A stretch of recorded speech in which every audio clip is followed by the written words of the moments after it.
আলহাজ মোশতাক আহমদ পলাশ সাহেব এমন এক ব্যক্তি যিনি এই করোনা মহামারীতে বিগত ভয়াবহ বন্যা পরিস্থিতিতে উনার নিজের গাড়ি হয়তো কার অথবা সিএনজি বহন হয় 1 নম্বর ইউনিয়ন থেকে নিয়ে 9 নম্বর ইউনিয়ন পর্যন্ত উনি জনগণের পাশে দাঁড়িয়েছেন, জনগণের খোঁজ খবর নিয়েছেন।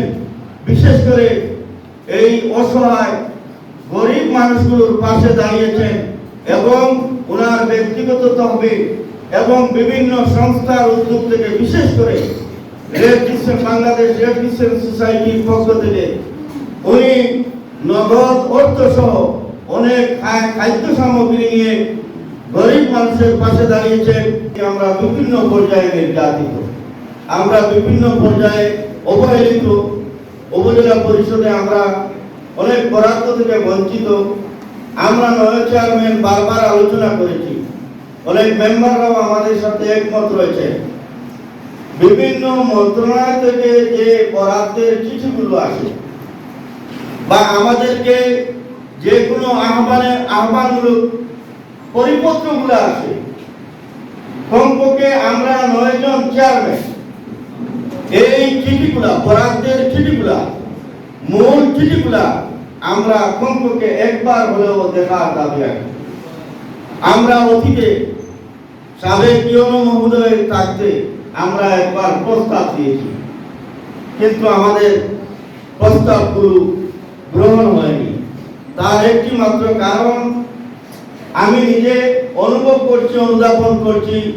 আমাদের বর্তমান উপজেলা চেয়ারম্যান সাহেব, আমরা 9 জন চেয়ারম্যানের ছায়া, আমাদের অভিযোগ উনি আমাদের সহযোগিতা করেননি। যদি উনি সহযোগিতা করতেন তাহলে আমাদের এই দাবি অবশ্যই বাস্তবায়ন হতো। এইভাবে উপজেলা পরিষদের আইনমন্ত্রীর অনেক বিষয়ে আমরা 9 জন চেয়ারম্যান জানি না।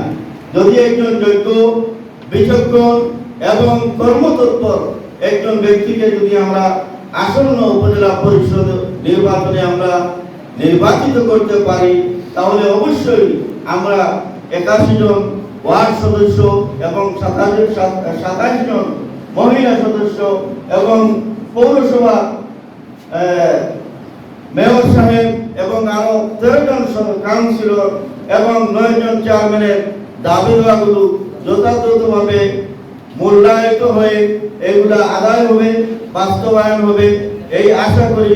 তো আমরা এই নিরিখে আমরা আসন্ন উপজেলা নির্বাচনকে কেন্দ্র করে যত প্রার্থী আমাদের কাছে আসছেন, প্রতিদ্বন্দ্বিতার জন্য সমর্থন চাচ্ছেন, দোয়া চাচ্ছেন, প্রতিদ্বন্দ্বিতার জন্য সমর্থন তো আমরা সবাইকে দিব, সাহস দিব, কিন্তু যতজন প্রার্থী রয়েছেন আমরা দেখেছি কেউ প্রবাসে থাকে, কেউ ঢাকায় থাকে, কেউ সিলেট এসি রুমে বাসায় থাকে, কিন্তু আলহাজ মোশতাক আহমদ পলাশ সাহেব এমন এক ব্যক্তি যিনি এই করোনা মহামারীতে বিগত ভয়াবহ বন্যা পরিস্থিতিতে উনার নিজের গাড়ি হয়তো কার অথবা সিএনজি বহন হয় 1 নম্বর ইউনিয়ন থেকে নিয়ে 9 নম্বর ইউনিয়ন পর্যন্ত উনি জনগণের পাশে দাঁড়িয়েছেন, জনগণের খোঁজ খবর নিয়েছেন।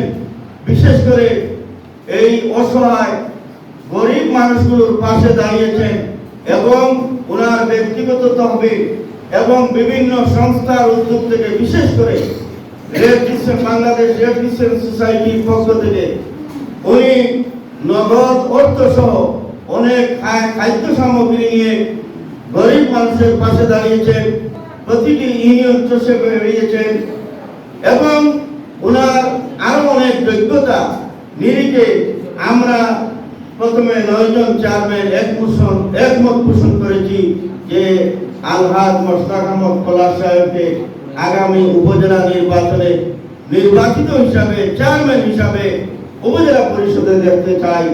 এই মর্মে আপনারা 9 ইউনিয়নের প্রত্যেক মেম্বার এবং মহিলা মেম্বারকে আপনারা সবাই সমর্থন দিয়েছেন। আমি জানি আলহাজ মোশতাক আহমদ পলাশ সাহেব উনি প্রতিটি ইউনিয়নে গিয়েছেন, প্রায় 2 মাস থেকে মেহনত করতেছেন, রমজানের আগ থেকেই আপনাদের সমর্থন দিচ্ছেন।